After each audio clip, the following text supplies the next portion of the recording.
You didn't study in this. We did. I gotta make up our own words. You know.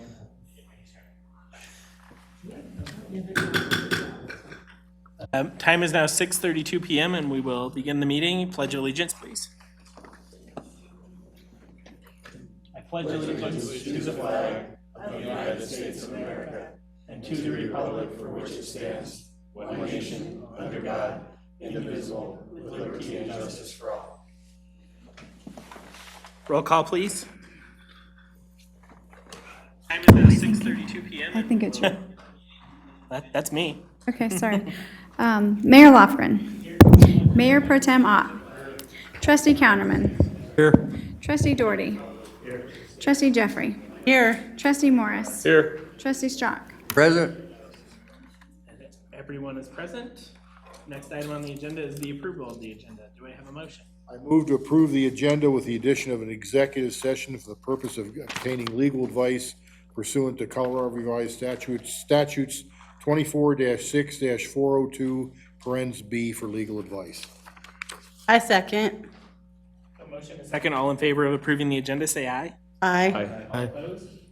The agenda is approved with the addition of the executive session. Next item on the agenda is audience business. We have one person who wishes to speak. Dan. Yes.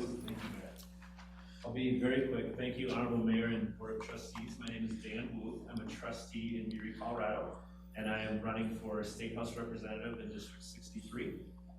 And I simply wanted to come and introduce myself. I'm going to drop off some materials with the town clerk, if that's okay. And I would love for you to reach out and meet with you if you have time, or just simply have a phone call or email discussion if you have questions for what I stand for. So that's all I have for you tonight. I very much appreciate your time.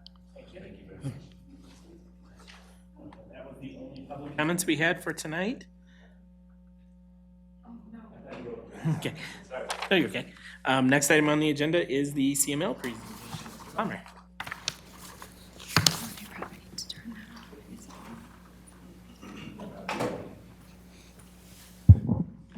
Thank you, Mayor, board members. I'm Kevin Baumer. I'm the Executive Director of the Colorado Municipal League. Presentation might be a little bit overstated because mostly I just wanted to come and say hi. Steve and I had, Mr. Stamey and I had talked about it, and the mayor and I have talked about it a couple times, and I said, just tell me when you want me to come out, and I said, about after Labor Day. This is one of the things that is one of the great parts about the job. Colorado Municipal League has 270 member municipalities. My goal by the time, and I hope it's a long time from now, I hang it up, is to come to every town hall, city hall, wastewater treatment plant, police station, park that is part of our municipal membership, because the Municipal League isn't our members are the Colorado Municipal League. I've been executive director since April Fool's Day. That was my predecessor, Sam Mamet's, I think, last practical joke on me was to retire on March 29th so that my first day was 4/1/19. But I've been with the Municipal League for a little while now. I started on October 11th, 1999, which means my 20-year anniversary's coming up here. And sometimes it seems like it was just yesterday. And sometimes, as I think about folks who announced their intention to run for the State House and the 19 years I spent doing that, it seems like a really long time. But it's always been about one thing, and it's what the Municipal League stands for. It is advocating on the behalf of our members, providing the highest quality training for you, staff, and for providing, we hope, the best information for you to do your jobs better. Advocacy, information, and training are the three core functions of the Colorado Municipal League, and they have been for a long time.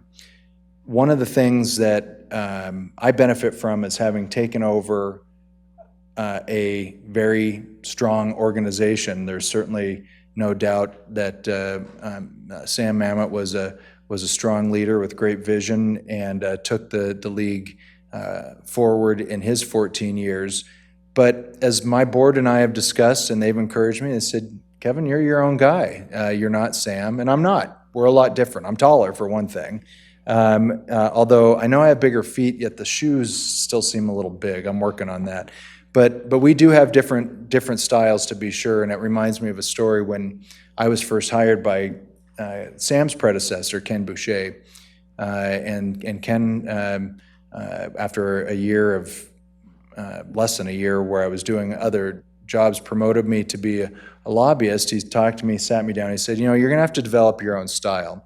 And he talked about other lobbyists that were with the league at the time and, what sort of defined their style. And then he said, when he got to Sam, he said, I just don't really recommend you try to emulate Sam. No one can do that, and no one can. I've started off from the beginning with that strong base, but also trying to establish a little different direction, particularly in the way we do some of our outreach and training aspect. I come from the advocacy world, so I've seen that up close and personal. But the league, again, is so much more than that. In fact, most of you, if you participate in a league activity, it's not testifying at the State House or participating in some sort of advocacy event. It's usually at a conference or a workshop or a district meeting or something like that. And that's where I want to put, and I'm putting a new emphasis.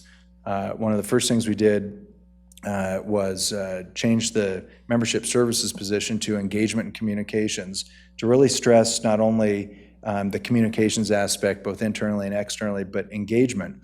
And then what does that mean? That means finding out what you need, finding out what we can do better and how to serve your needs. Maybe it's a workshop, maybe it's a training, maybe it's just knowing that we are doing the right things, but whatever it is, we have to do a better job of connecting with you. Great job up until now, better job coming. And I hired a fantastic person who actually had roots in North Dakota and worked for their municipal league there for 5 years before spending 7 years as a communications manager with a couple of different state departments. Bringing our legal advocacy up to a level that it probably has never been before was one of the things that I did on day 2 or 3. And that was convincing David Broadwell, a one-time CML staff attorney, and then a 20-year assistant city attorney with Denver, to come out of retirement to come back and work for CML, which I didn't have to convince him to do it. He wanted to do it. Loves the league, loves municipal law, and I think the attorneys can attest to what he brings in terms of a presence to municipal legal advocacy, and then combining that expertise with our legislative advocacy. Maybe unlike before, the attorneys will be much more involved with helping develop our strategy, analyzing statutes, or analyzing bills rather, and picking them apart so that we can be even more effective in the State House. And so I'll end on that, at least in terms of the services we provide. With the advocacy, it's sometimes tough to imagine where we can do better. I know we can. We had 100% on our opposed bills last session. That means that every bill that we opposed either was defeated or amended such that we could drop our opposition. We had 98% our support bills. That never happens. I do think that there's more that we can do, and I think a lot of that is process improvement, particularly in the way that we engage with our members. And so over the next couple of years, I hope you see how that rolls out. We always invite any one of our members who wants to participate in our legislative advocacy, whether it be at the policy level, speaking up at a district meeting, so that something that's on your mind gets to the policy committee. And even if you dare come down to the State House and testify before a committee, anything you want. The grassroots of Colorado municipalities is where the action's at. Lobbyists, there's a bazillion of them, and great thing about CML lobbyists, we always know who our bosses are, but the power is in boardrooms, council chambers like this all around the state. You all have walked the walk, and when you call up your state representative or your senator and say, that bill that you're going to be voting on, if you vote yes, this is what it's going to do for us, positive or negative, depends on the situation. They take that stuff to heart, and I think even more so sometimes than when a paid professional lobbyist is convincing them of a position, you know, based on all the work they did for them during the campaign. Because at the end of the day, they have to come back into rooms like this and explain themselves, or see you out on the street or the post office or whatever. So your participation in advocacy is something that I highly encourage, and hope you'll be a part of as much as you want. I mentioned the information part of it. The new look doesn't just go with the guy that's the executive director, a few positions. You may have noticed, if you've seen any of our stuff lately, our newsletter, whatever, we've got a new brand, a new logo. I cannot take credit for any of that because that was in the works for over a year now. The website, as websites are, is a work in progress, but is really a better, more higher functioning website, and we'll continue to make improvements on that. But I'll leave you with our current policy statement. It hasn't changed from last year, but just an example of what it looks like. And I've got a sample of our municipal candidate guide if you know anyone who wants to run for any of your seats when you decide to move on, and a recent publication on municipal courts. So I'm going to leave these here, and then you can pass around and look at them. But it's just an example of, I think you'll notice how things look a little bit different, a little more fresh, and a little different perspective on things. So for the rest of this year, and maybe into a little bit of next year, I'm still getting my feet on the ground, new board and all that, but I don't think you're going to see anything that we do miss a beat. If there is something you think, you know, we can do that better, or here's an idea, please feel free to email or call me at any time. I work for all of you, and I'm really glad you had me out here. Comments for Mr. Bomber? Seeing none, thank you very much. Okay. Thank you. One plug. Lock Buoy is in CML District 2, and the District 2 meeting is in Windsor on October 3rd, I believe. So if you've not already registered and want to attend that, please make sure you do so. That information is on our website, or you can call. So hope to see you there. Thank you. Our agenda is the consent agenda. For the benefit of our audience, the items on tonight's consent agenda are the payment approval report in the amount of $292,518.71 and the August 20th, 2019 minutes. Do I have a motion? I move that we approve the consent agenda as presented. A motion and a second. Roll call, please. Trustee Jeffrey. Yes. Trustee Strock. Yes. Trustee Ock. Yes. Trustee Counterman. Yes. Trustee Doherty. Yes. Mayor Lofgren. Yes. Trustee Morris. Abstain due to absence on the 20th.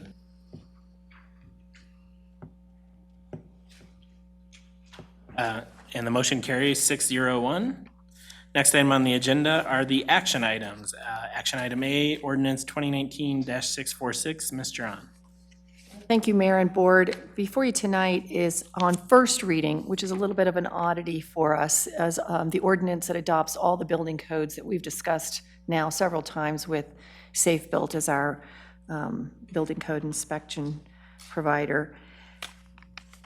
When you adopt ordinances, when you adopt codes by reference, like we're doing now, rather than having one ordinance that would be thousands and thousands of pages long, if we pulled in all the text of all these different codes, we can go ahead and just adopt them by reference. But in doing so, we have to do 2 readings, which we don't normally do with our ordinances. So this first reading really is just to set the public hearing date and push this ordinance forward to the second hearing date, which is the date we will have a public hearing on the ordinance. So all I really need you to do is to be presented with the ordinance this evening, set it for a public hearing date, and then we have publication requirements to notice the public of those public hearing. I've been working with Linda on that. We know when we're going to publish, and we're setting the public hearing date for October 15th. So I think the motion tonight is just to accept the ordinance on first reading and set it for a public hearing on October 19th. I couldn't hear what you said. 15th. For second reading and public hearing. Comments from Maureen? Do I have a motion to that effect? I move for approval on first reading of ordinance number 646, an ordinance repealing and reenacting Article 1 of Chapter 18 of the Town of Black Bowie Municipal Code to adopt by reference the International Building Code 2018 edition, the International Residential Code for 1 and 2 family dwellings 2018 edition, the International Fuel Gas Code 2018 edition, the International Plumbing Code 2018 edition, the International Mechanical Code 2018 edition, the International Existing Building Code 2018 edition, the International Property Maintenance Code 2018 edition, the International Swimming Pool and Spa Code 2018 edition, and the International Energy Conservation Code 2018 edition, promulgated by the International Code Council and the National Electrical Code NFPA 70 2017 edition, promulgated by the National Fire Protection Association, Inc., and as adopted by the state of Colorado and set forth in full the penalty provisions for violations thereof. I further move that a public hearing and final adoption of the ordinance be set for October 15th, 2019, and that notice of such public hearing be published in accordance with state statutory requirements. I'll second that. Have a motion and a second. Roll call, please. Trustee Strock. No, I'd like to say that I disagree with the deletion of the fire protection in single-family residence and townhomes and apartments. Thank you. Trustee Ott. Trustee Morris. Yes. Mayor Lofgren. Yes. Trustee Counterman. Yes. Trustee Jeffrey. Yes. Trustee Doherty. Yes. Thank you. Motion carries 6-1. The public hearing will be set for October 15. Next item is action item B, the request to release LGI's letter of credit. Mr. Stamey or Mr. John? We do have representatives from both LGI and Blue Lake here tonight as well. You might remember about a year ago when we had, actually started over a year ago, we had some groundwater problems in Blue Lake Filing 1. And part of that, we did an agreement with LGI and Blue Lake where it was called a ditch agreement where the ditch, Frico ditch, was going to be either lined or relocated or moved. And there was a letter of credit posted for that. Since then, Blue Lake, Mark Bush and his team hired a water engineer to look at the groundwater and the source, determined that small ditch wasn't the real source of the groundwater. That was a ditch, the Spear Canal farther to the west. There still is some groundwater that flows into the big detention pond that they constructed. So as part of that, looking at the issues associated ongoing with the groundwater, we've looked at some requirements for them to help mitigate that, which included fencing around the detention pond to do some water quality treatment of that pond, and also to do some landscaping at the entryway and around that pond. Those were conditions that are in an agreement for you tonight to review to release a letter of credit that guaranteed that ditch relocation. Just to add to that, so what's proposed tonight is actually that we would terminate the ditch agreement, and in its place, we would enter into this fence agreement that was presented to you. On your desk tonight, amended version of that agreement was presented for your consideration that adds this language that requires them to do the landscaping around the fence. The version that was in your packet didn't have that requirement, so they've added that for you tonight. Again, what this really is a substitute obligation. What we would do then is, in recognition of the water engineer's recommendation that relining or relocating that ditch and then terminating that under drain really wasn't going to get us where we were hoping to get, we would enter into this fence agreement. They would agree to, as you've seen that big retention pond out there at Blue Lake, put a fence around it to try to ameliorate some of the concerns about that as an attractive nuisance, so to keep kids out, basically. They're also treating any standing water in that to remove the concern that we might have about mosquitoes or algae, that kind of thing. And maybe Mr. Foster, who's in the audience, can speak a little bit to that. And then also do some landscaping just generally around that area. But if they do fulfill all those requirements, we'll go ahead and terminate that ditch agreement and release the letter of credit that we continue to hold. Invite Mr. Foster up if he has anything to add, or whoever. Yeah. Come on up and just state your name and. My name's Jed Sunenshine. I'm an attorney for LGI Homes. So just to give a little bit of background, as Steve and Maureen stated, this agreement was entered into about 3 years ago. Essentially, we're not going to perform any of the obligations in that agreement. And we've been discussing with the town acceptable alternatives that would address some of the concerns that the town has that were stemming got us to the original agreement. I prepared an amendment. It sets forth some of the things that the town laid out in its April meeting, which included dedicating the existing under drain to the district, which we've done, and also replatting some of the land that's adjacent to the Burlington ditch. And that's also in the works also. So I can answer any questions. I'm really here to get the letter of credit back.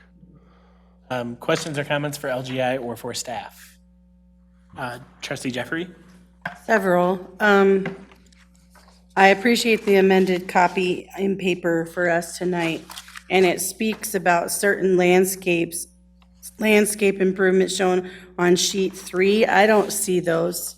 And as a resident of Bella Vista and an elected an elected official, I think it's important that I have all that information before I make a vote. Also, well, you can speak to that in a minute. It discusses specifically algae control, and our Ms. Giron mentioned mosquito mitigation, and I'm concerned about that. It doesn't specifically state it. And third, because I'm still considered a newbie, so bear with me, I am wondering, once everything is completed and LGI really doesn't have a vested interest, whose responsibility will it be to take care of the detention basin? Those are just a few to start. Sure, Representative Jeffrey. I hope the plans that were included in the packet on sheet 3, which is the last page, have the landscaping. And if not, I'd be happy to send that to you immediately after the meeting. Should have been a sheet like this. Is it in the non-edited? No, it was in your board packet. That was electronically sent.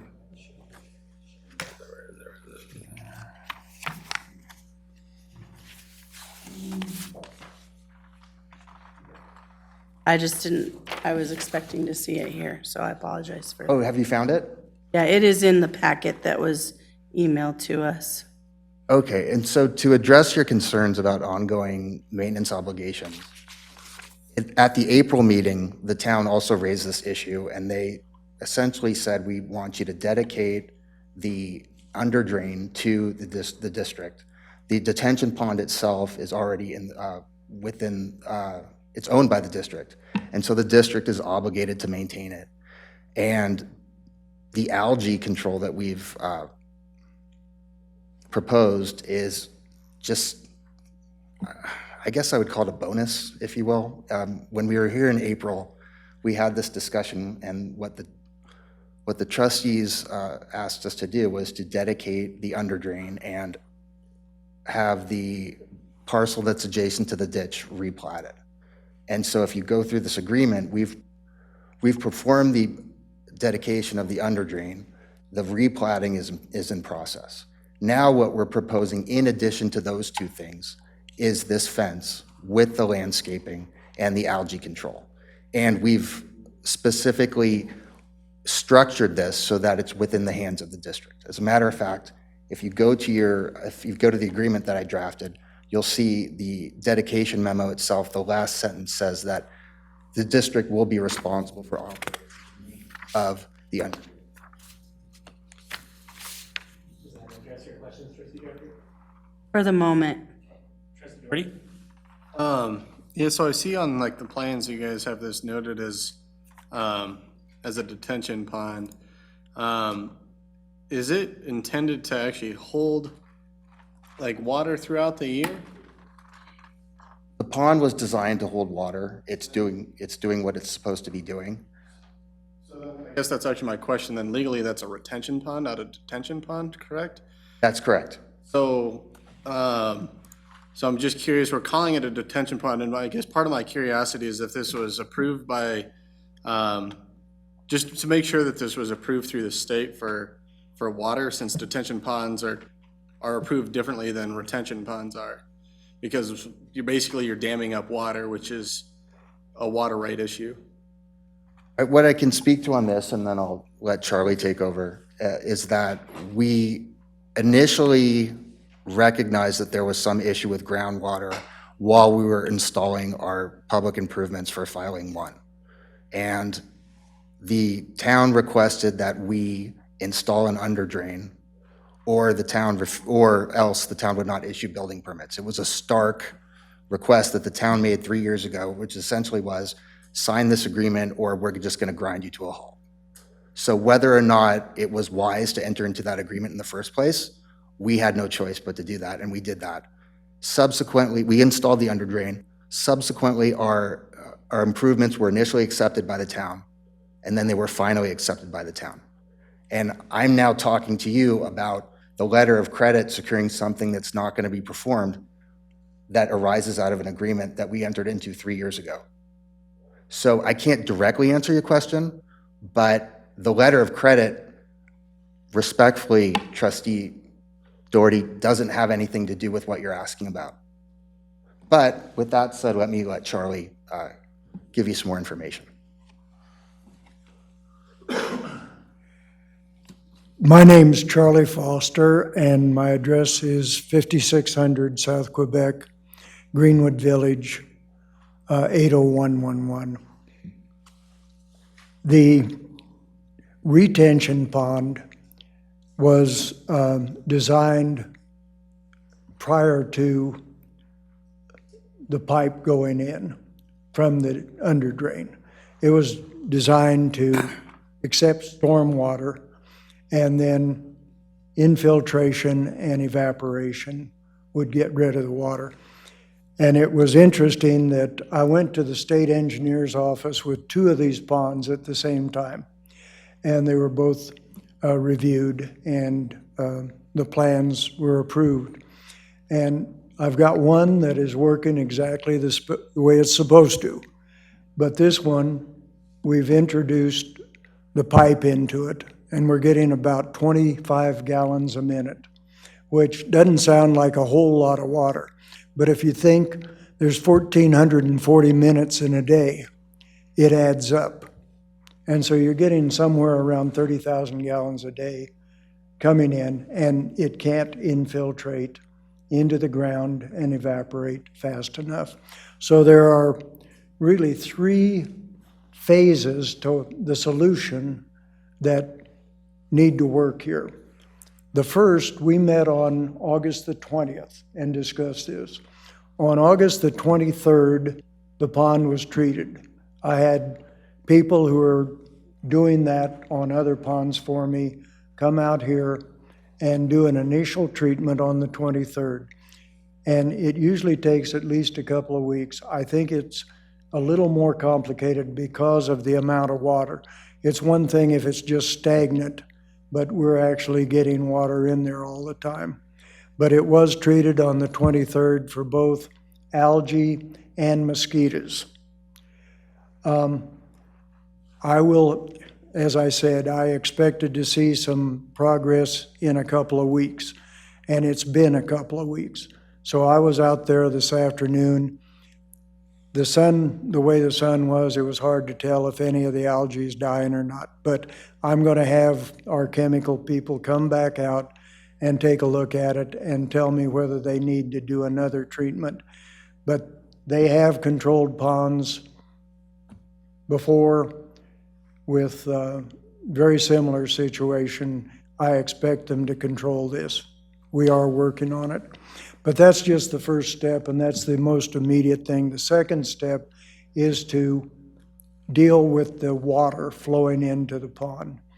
Our engineers have suggested a couple of things that they have again used many different times. One would be what they call exfiltration, and that is that you take the pipe, and there's quite a distance, as you know, from where the under drain is located in the northwest corner of subdivision filing 1 and where it comes out into the pond. And they could actually either cut holes into that pipe, put some gravel in there so it has a place to go, and exfiltrate it from the pipe before it gets to the pond. The second thing would be to actually extend the length of the pipe, run it somewhere else and exfiltrate it, or run it into an area where it would not pond. The long-range solution, and I'm happy to say that I wasn't part of the meeting, so it probably went better, but Mark Bush had a meeting with the BB Draw folks. They are the responsible entity for this region, for regional stormwater. And in their master plan and in our subdivision agreement, it says they are responsible for stormwater once it leaves the site. And they have their engineer working on a design to have a channel coming that would take the water from Bella Vista and this area and take it to first regional detention ponds and then BB Gulch. And so that's the long-range solution, but we're trying to deal with the immediate, develop a plan to so that water will not form a pond in the retention pond. And then ultimately have BB Gulch Metropolitan District prepare the plans and do the construction that's necessary to carry the water away from this area. Charlie? Yes. So I looked a little bit into what South BB Draw Metro District is generating as far as revenue with respect to storm drainage. And they are collecting $1 mil for every resident, and they're collecting $57 per resident a year. If you assume there are only 300 homes within the district, districts 1 through 3 of Blue Lake, which is in charge of the underdrain in the pond, and that's a low number, I don't have the exact number, and you also assume an evaluation of $300,000 per home, South BB is generating at least $110,000 per year. So that's money that's just being paid by the residents that's going to the district. And so just to give you another broader perspective, we've been out of that filing 1 for quite some time now. I mean, I think at least 18 months, if not longer. So I'm here to discuss this agreement that's 3 years old, that's not going to be performed, and also introduce these proactive items that we're willing to take on, some of which we've already performed based on the trustee's prior request, but also to get the letter of credit back. The letter of credit can only be used to relocate about a 600-foot portion of this Burlington ditch. And we've all agreed that that's not going to be done. So in lieu of that, we've proposed all of these things. Now, there are ongoing concerns that people are raising, and that's very valid. But the immediate concern that I have on behalf of LGI Homes is to have this letter of credit released.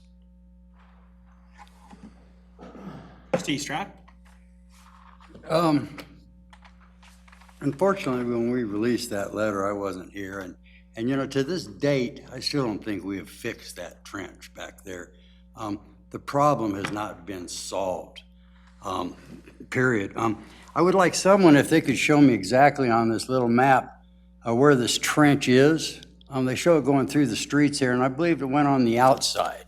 The under drain, is that possible? Are we talking about the Burlington ditch, or are we talking about the under drain? Talking about your under drain? I can't point to the exact location of the under drain right now. I'm sorry. No, sir, I Is there cannot. anybody here that could? I would certainly appreciate that. Yeah, Mark Bush, 905 West 100, I gotta remember my address here, 905 West 124th Street, Westminster, 80234. Everybody, I'm familiar with everybody here, I'm the developer out there at Bella Vista, but no, the way the under drain functions is it's along the northeast corridor of Filing 1. It comes through the public, it's been installed effectively next to the sanitary line, but it does go north about, I would say, a third of the distance going east, and then goes what we call Track D, which is an open space track that we've dedicated that runs parallel to the power lines and flows east to the retention. All the way back along the power lines to that northwest corner. No, not the entire distance to the northwest corner. It goes south, maybe a third of the distance. So it's going back through those streets? Yeah, 2/3. If you hand me that, I can draw it for you. Yeah, that's what I was just wondering, if you could just show me on here. It'd be simple enough. See, I believed it went this way, and it shows it going here. Yeah, so that's correct. So the thunder drain basically exists kind of in this immediate area here. Right here, it pops up north and then flows what we track the legal area and flows to the retention facility. So it flows down this area. So I was under the assumption it went the rest of the way this way No, to it where doesn't. they had that hole. No, it's right there. The western terminus of the retention, of the, I'm sorry, of the under drain is right in this immediate area right here. Okay. So it flows through the public right of way, then goes up here and then on Jack T. Okay, so at one time, this under drain was hooked to the BB draw, or not the BB draw, but the Burlington ditch. No, that's not, no, the under drain, They had dug a hole and were pumping that water out into this pipe and evacuating it down here on 37. I'm not familiar with necessarily that, but what happened is LGI, when they were constructing their sanitary, which, you know, going in the weeds is 12, 14 feet deep, they found water. So the response, what's that? I'm sure they found water that deep, you know. And because- so, yeah, they're down by the sanitary pipe, and they're like, oh, man, we got this water. And I wasn't privy to the actual discussions between the town and LGI at that time. Jim Osborne was representing LGI. He's not with the company any longer. So they constructed this under drain, caught, as I expressed before, it caught me by a little bit of surprise. And, but the under drain does run, you know, call it over 1,000 linear feet, kind of going on what Charlie was saying. There's 1,000 linear feet of basically French drain perforated pipe that we could even enhance that perforation for that exfiltration, what you call it. It's kind of like a fancy French drain, effectively. And that's one of the things that our consultants talked to us about, is maybe that we haven't had any, I'm going to speak for LGI here. The LGI, we haven't had any experiences with homeowners with water table. Well, first of all, just to refresh everybody, LGI doesn't build basements. That's why, to me, it seems like the drain is almost useless.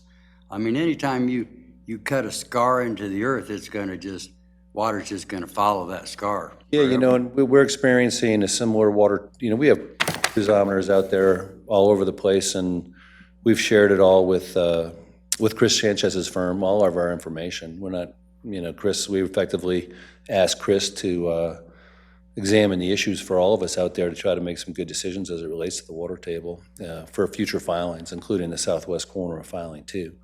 I realize that. How long has that Spear Canal been there? Since 50s? Before that? I think it's probably got an 18 in their day, probably. Yeah, I wouldn't 80. doubt that. So that, basically, that canal and the Burlington have been leaching into those fields for years and years and years. That's And correct. to me, FRICO's ditch water has gone beyond their easement, and it's become injurious to all the property owners over there. It's made No it hard question for about them that, to Larry. build I agree with anything. Yeah, and to do anything. Franco's That's position, why, just done that argument, by the way, Councilman, is we were first in time, first and right, and tough luck. I'm sure.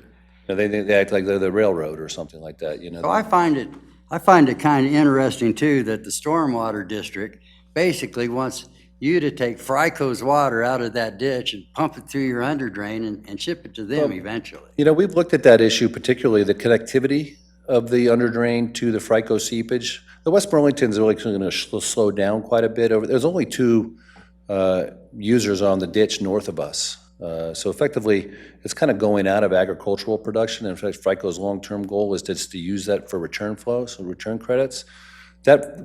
Chris looked at that issue for us, and I don't want to put words in his mouth, but he thinks the connectivity of that under drain is very nominal as it relates to seepage from the West Burlington. You know, if you look at the water table in that, I'm getting in the weeds here. I can see everybody going, what the hell? But strike that bad word from the minutes. But you know, we're having a similar water table on the west side of the West Burlington as we experience on the east side of the West Burlington. So we're all coming to the conclusion it's just groundwater, but it is being daylighted in the pond, which changes the nature of the water, and we've got to address that. Is there a possibility you could go up the Spear Canal a little farther and then service those other 2 people and keep it completely off your property? That's where, that's FRICO's kind of not even a long-term goal. It's kind of an immediate goal for them is just to service those 2 properties. And they draw off the West Burlington and goes over to the Giacomo's piece that's across the street from us. Very little water is being pulled off of that ditch for agricultural irrigation. So I think that West Burlington's going to go out of service as a agricultural delivery of water. Just the way the FRICO water rights work, and I can't believe I've spent a year, is they run water down the West Burlington for return flow credits to the stream is what they call it effectively. And so the West Burlington is never going to go completely out of service, but there's going to be releasing water in there just to basically seep it back in the ground. So I think the flows in the West Burlington will be dramatically decreased over the next once they get that complete, because they're just going to be hitting, return flow credits rather than, a farmer calling, I need 100 acre feet of water on my water right, half mile, or let's call it a mile north of us, like on, I'm drawing a blank, the Leonard piece up there off County Road 8. But I think what you're saying is factually correct. And if I may, Trustee Strzok, yes, you have a great deal of knowledge on this topic. And I think part of the issue is there's a lot of information here. There's a lot of different ways we could skin the cat. But if we're going back to the origin of how this started, we have a builder that's now performed all of its obligations. It's out of that development, and there's a letter of credit securing an obligation that's never going to be performed. And so that's the immediate concern. I think all of these things are going to be addressed in time. I think you're in very capable hands, but with respect to the builder and this $333,000 letter of credit that the town has had for 3 years, it's imperative to us that we get that released. And so that's why I've laid out what we've done so far based on the April meeting and what the trustees requested then. And I've also committed LGI to doing new obligations. And that's all within your packet. Your Exhibit A2, this $91,000 for this 6-inch French drain, were those the costs that they incurred putting this in? No.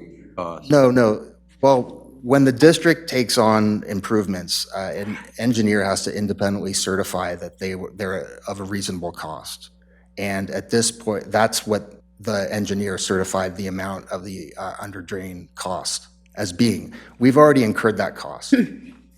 It's kind of confusing. So. Sure, it's very confusing.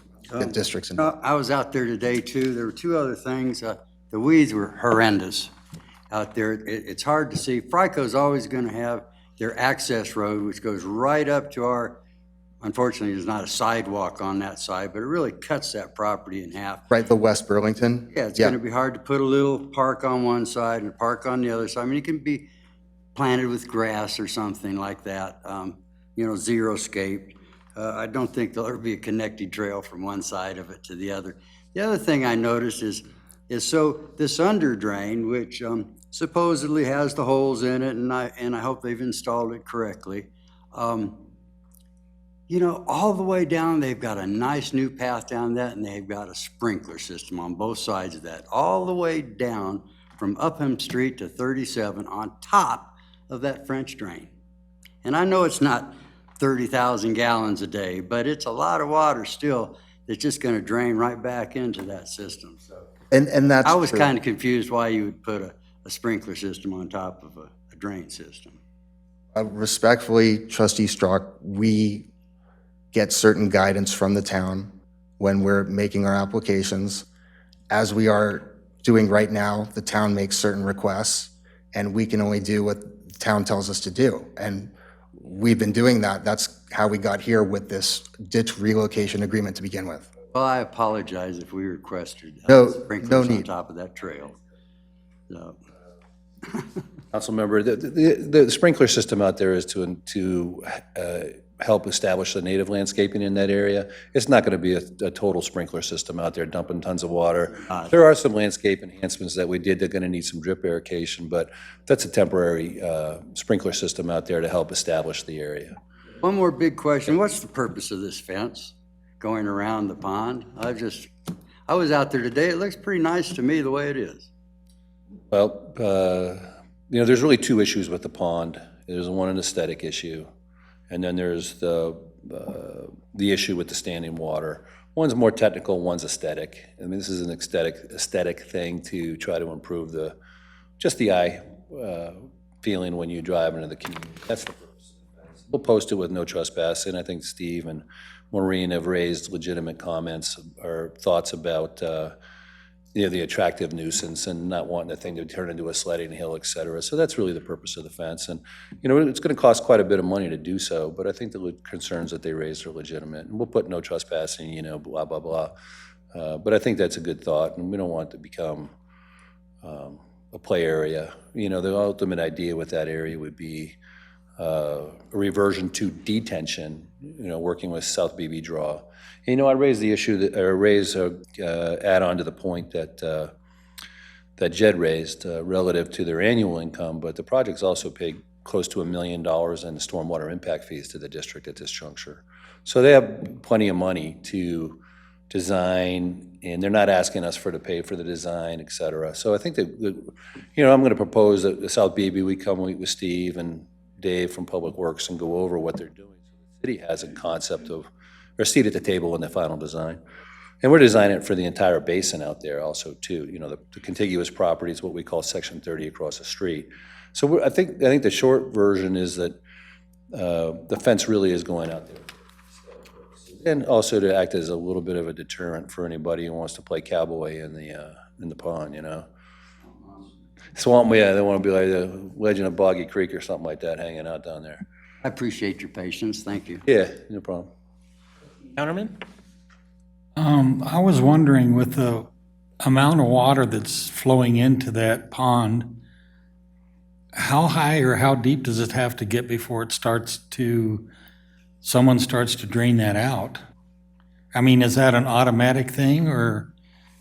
The kind of conversion from retention to detention? Right. What I envision is it's about 50,000 yards of dirt to fill that pond back up. I think what'll happen is that we'll probably end up bringing in about half of that and lifting up the basis of the bottom of the pond. And ultimately, it'll be a permanent open space fixture with a smaller detention pond that will then release on a historic flow basis into the channel that South BB draws. Proposed to run along the power lines. To potentially also act as a recharge area, or I forget Charlie's term for it, along that channel to get that groundwater back in the ground, but also too for water quality purposes. And the size of that pond today is to handle back-to-back 100-year events. So effectively, you could have a 100-year event on Tuesday and have a 100-year event on Thursday. That pond can handle basically 200 years back-to-back. I look at it and go, holy crap, that's a lot of water. But at the same token, that's the stormwater guidelines associated with that pond. Who monitors that? The water in there? Well, we monitor it, but also at the same time, we're not necessarily monitoring that water. We're bringing in the guys that Charlie was talking about to address the algae issue, things of that nature. Specifically in response to that question, the town asked us to have the district assume responsibility for ongoing monitoring and maintenance, and to do, take on any efforts if there were, if the wells, sensed levels that were too high. That's also in that, I believe it's Exhibit A or Exhibit B to the agreement that I prepared, but that's specifically the responsibility of the district. The district is a signatory to an agreement with CSAR, which is a water consultant, which is out there and monitoring the wells, I think, at least on a quarterly basis, if not more frequently. So when does the district take over the responsibility? It has. It's already been done. That was Oh, done okay. Thank you. Trustee Morris? Thank you, and thank you for your time, and I appreciate your urgency to get this moved through here. And thank you for helping us understand the extent and the nature of it. Just to make sure that I fully comprehend, the under drain system was built and completed, but we're not realizing any substantial benefit to the property or to the real property that's up there. I would disagree with that to some respect. We would have to have Chris Sanchez out here to respond to that really intelligently. But if you read his report, which he presented in April, he thinks the under drain is purposeful and is accomplishing what it's supposed to do. And he thinks it is of a benefit and it should stay in place. That's the water expert's recommendation. Okay, thank you for clarifying. So in that case, and the concept or the plan to perform exfiltration along that stretch, which would basically be capturing from that source location and then just releasing it back into the ground all through that development? That's correct. I mean, ultimately, the best place for the water is back in the ground. If that can be achieved, I think that's a very good option. Sorry. Would the perforation or perforating the pipe, where exactly on the map would that be done? Is that the entire length of the under drain? Or No, I can, help clarify that for me, please. correct me if I'm wrong, it's the portion of the pipe that's directly adjacent to the entrance right there. I don't know if it's shown on the plans that you have. Well, I'll let. You could clarify that, that would be helpful. That is, actually, that's still being worked on because they're doing soil tests and they're trying to determine whether that would be effective or if we need to. I'd mentioned the other idea was to do an extension on the pipe and take it into a different area. It could be exfiltrated in the existing stormwater ponds, for instance, to the south. But the idea is that get it away from where it's so concentrated and have many different areas where it's going, so you don't pond the water. We're not moving it from one location to just other locations. Exactly, yeah, you don't want to just repeat the problem to the south. Thank you. Have we looked at or considered taking this water and making lemonade out of lemons with it? I mean, we have 30,000 gallons a day going into that retention or detention pond and pooling there, and then we're trying to move it or mitigate it. Have we thought about capturing it there and enhancing that feature and making it a great addition to the community and having a pool or a pond there? And I know that one of your issues is the standing water and the algae and the mosquitoes and stuff, but I think there are water circulator features that can be put into standing bodies of water to constantly move it. And then if we were to fill it up, have 30,000 flowing in, and then water being released out, is it something that's been looked at? Or could it be looked at and considered? So I think that could be looked at. I don't know. My initial sense, and Charlie can speak more intelligently to that, is no. But what we've tried to do in the same vein is make the feature more aesthetically pleasing by building the fence and putting in some landscaping. And I completely understand your line of questioning. I understand the town's concern, I'm just here to reiterate that I'm here on the basis of a contract that was entered into 3 years ago that is not going to be performed, but the town is still holding the letter of credit on that contract. And in an effort to really please the trustees and follow their guidance and requests within a reasonable scope and expense, we've done everything that the trustees have asked. We're introducing a new feature, and I unfortunately can't answer some of your questions.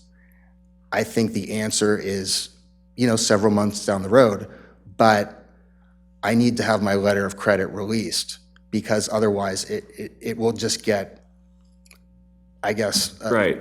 assumed and just tied up to all these other ancillary issues that are not related to the agreement. Right, and I think with respect, I think we're definitely getting towards that letter and addressing that. I think there are just some significant questions on the board here about the scope and nature and the extent of what's And- happening here. Right. And so that's why our questioning Absolutely. is dogged as to that. No, I think there's a solution. I think if you look at the amount of fees that LGI has paid, if you look at the ongoing revenue that's going to South Beebe, we invited them to our meeting that we had at the beginning of August, and they declined to show up. They said this isn't our problem, and I think, the next step, whether it's Mark, whether it's the town, is getting them involved in this discussion because they are really the most qualified to answer some of these questions. I guess final comment, I believe, is I think that pond and the volume going into it, I think that could be developed into something tremendously beneficial to the town, and particularly to the people that live up in Bella Vista. I'd hate to, since we're discussing and negotiating and doing the brain work on this, I'd hate to see it just fenced in and do not trespass or do not enter. I would like to explore the option or the ability of turning that into a feature, an aesthetic feature, and a functional area for the town and the citizens. I think that's a discussion for another day, for sure. If it's even possible, I would imagine there's some water rights issues that come with that. But Trustee Strack? Quick question. So these future improvements that we'll be making to this under drain, whether it's a cistern of some type or omission of the pipe entirely or moving the pipe, who and how is it going to be paid for? Oh, I think that's the easiest question to answer. I hope it is, so. I think with all these storm drainage fees that have been paid by the builder, that they literally have a war chest at this point. Well, it may be South Beebe Draw. When I'm talking about, South Beebe Draw, they have the war chest, but the district is, obviously collecting assessments. I think there is a solution. There's a lot of different solutions, but this can be debated for quite some time.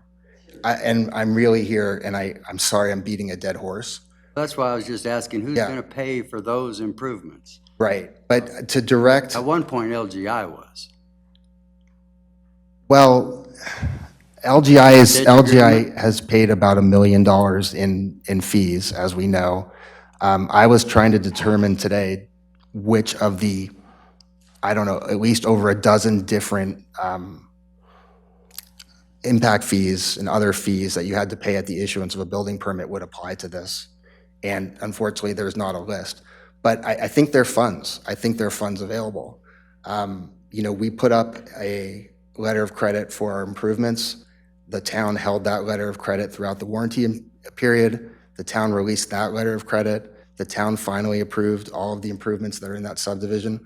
We're no longer in that subdivision. I'm here at my client's expense, even though they're no longer building in filing one. I'm doing work with the district. I'm trying to get things done in a proactive way to address the town in a reasonable fashion and at a reasonable cost. But at some point, we can't do any more.